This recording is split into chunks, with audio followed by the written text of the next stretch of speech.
As we approach International Women's Day, which is coming up on Saturday, March 8th, I want you to take a moment to consider the confidence it took for so many powerful women in our history to have or have made a larger than life impact on the world.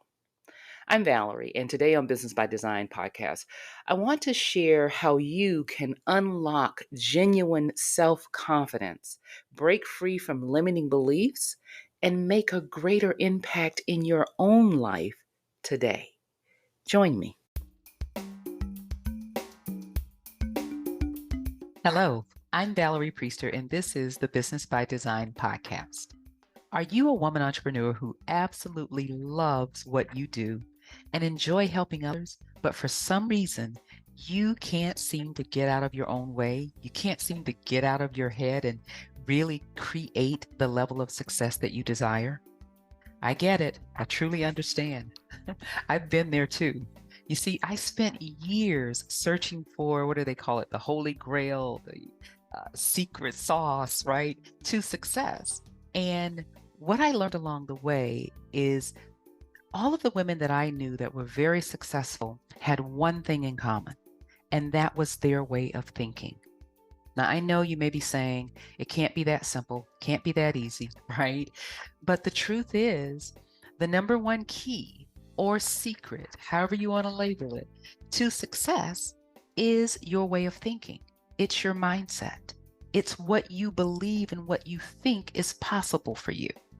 And so that's exactly why I created this podcast. I want to help you get out of your head, get out of your own way. I want to help you get into more profits, more passion, and more power. I want to help you to shift away from old beliefs and release old ways of thinking, self-sabotaging conversations, and help you shift into new beliefs that support your goals and bring lasting success. I want to help you design your victory so you can create the business and life that you desire. So if you're ready for some real talk about how to do that, if you're ready to really make the shift and move into greater possibilities and greater success, you're in the right place.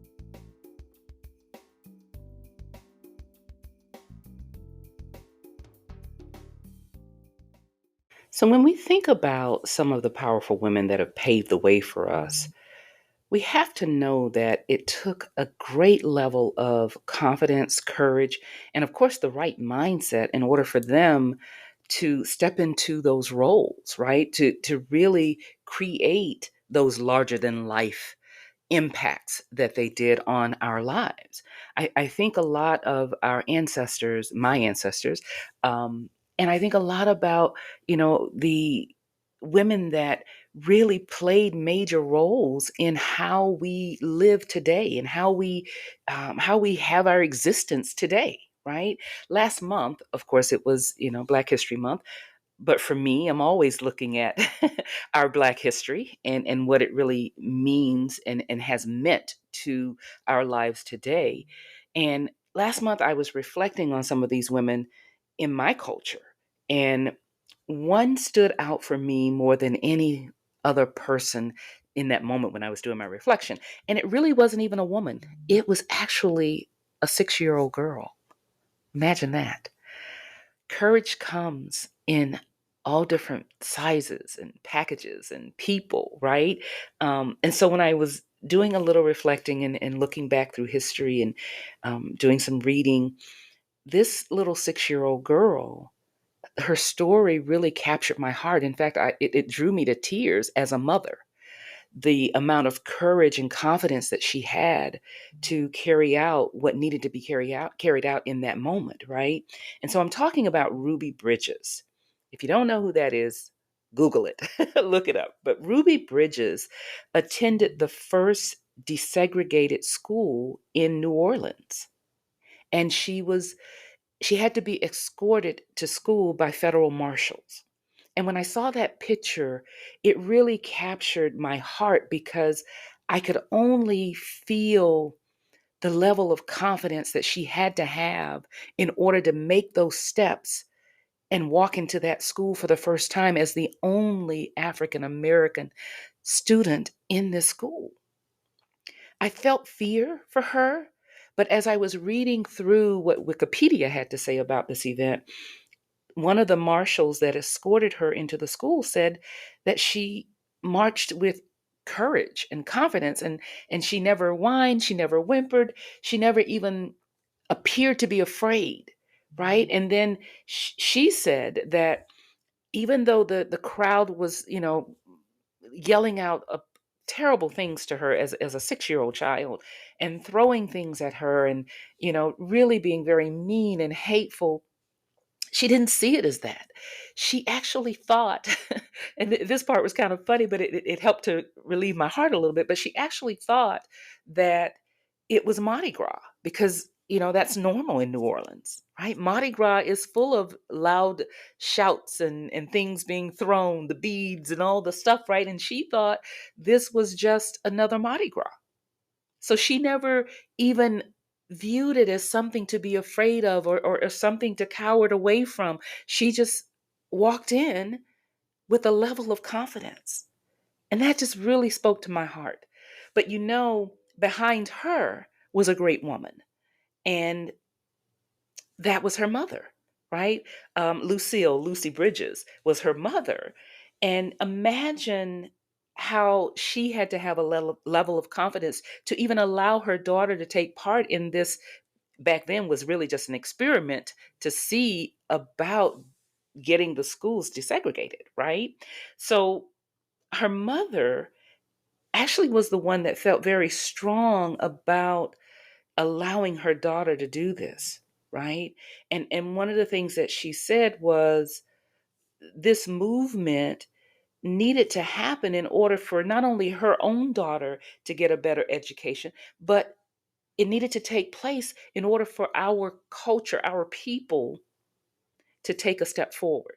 And that step was for all African American children.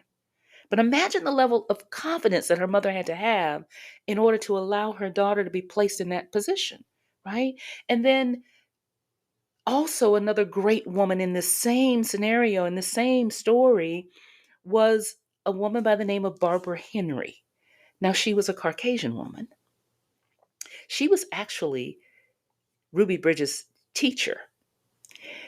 Every other teacher walked out of the school and refused to teach a class that had an African American child in that class. But Barbara Henry stepped through all of that and said, I'll teach her. And for over a year, she taught little Ruby Bridges alone in a classroom with just the two of them. Imagine the level of confidence and courage that took for her to cross the barriers, the racial barriers, in order to say, I'll teach her. Man, this story really, really, really, really spoke to my heart. And literally, I was in tears. But I say all this to say that confidence is something that we all need in order to take those giant leaps and those steps that pave the way for those that are coming behind us, right? For those that may be too fearful to take those steps. Sometimes we have to be the first. And another great point in this is the power of community and collaboration. Imagine how the community in little Ruby Bridges community had to come together and support her. And then even the community of the one teacher who said, I'll teach her. Imagine the confidence in that. It takes that type of confidence to reach different levels of success. And what I want you to recognize and understand is that this confidence comes when you begin to acknowledge and become aware and challenge the negative thought patterns that are standing in the way of your growth. There are things that tell us constantly you're not good enough, or you're not smart enough, or whatever that is, whatever those negative thoughts is, that negative story that we constantly tell ourselves that stands in the way of our growth. And so as we prepare to celebrate the women in our past, in our history, that made larger than life impacts. I want you to celebrate yourself. I want you to identify those areas where you may be having those negative thoughts. I want you to become more self aware so that you can create lasting change in your life today, right? Our cultural and societal influences are really what shaped our confidence in everything that we do, right? It shapes how we think about things, how we feel about things, and then, of course, how we take action. And so we must become aware of that. And so I want you to really start to look at, what are my thoughts? What is the story that I'm telling myself? How can I reach in and pull out that confidence that little Ruby Bridges had to be able to walk into a school that was filled with people that didn't look like her, right? How can I pull that same level of confidence out of me? Well, my friend, it's there. It is already within you. And it starts with becoming aware of the negative beliefs that you're carrying, the negative thoughts that you're carrying, right? So here's a little practical exercise that you can do. I want you to write down one negative belief and make this the predominant one. Because, see, we have a lot of them, but there's a predominant negative belief that we constantly tell ourselves over and over again. It's like rehearsed in our minds every day. The moment we wake up in the morning, we say it again, we think it again. I want you to take that one and I want you to write down that belief, right? Write down whatever that negative belief is about yourself. It could be about your abilities, right? And then what I want you to do is I want you to find one inspirational story like Little Ruby Bridges. One inspirational story of a woman who overcame a similar challenge. And then I want you to notice how her resilience can shift your perspective on your own limiting belief. Sometimes we have to reflect on others' confidence in order to help build our own, right? Everything that we experience is not new. It's been experienced before by someone else. Someone else has, if not had your same exact story, one that's very similar, that causes the same amount of low confidence or lack of confidence or fear or doubt or whatever it is that keeps us stuck in a place where we can't reach the level of success that we're looking for. So look for an inspirational story of a woman that overcame that negative belief that you are holding on to and that you find challenging to let go of. I just want you to know that you have the power to create and design the life and the business that you desire. And it starts with self awareness, it starts with becoming clear about the thoughts that we're having, right? You may have heard me say several times, check in with what you're thinking. Like throughout the day, just stop and take a 5-minute break and say, what am I thinking about? Right? So that you can become aware of what you're thinking and what you're feeling. This is so very possible for you. And my desire for you is that you discover those negative beliefs and you eliminate them.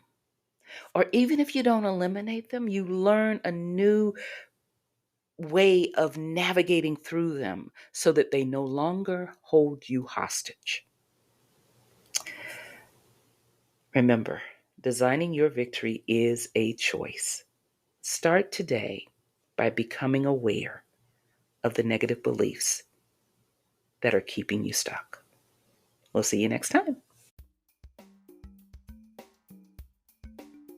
I hope you enjoyed today's episode of the Business by Design podcast. If you love what you're hearing each week, let me know by leaving a rating and a review. And don't forget to follow the show so you don't miss out on proven mindset techniques, strategies, and tools to help you design your victory and create the business and life you desire. Also, if you're ready to talk about the business and life that you really want, head on over to valeriepriester.com and schedule your private business breakthrough clarity call. Until next week, remember, designing your victory is a choice. Start today.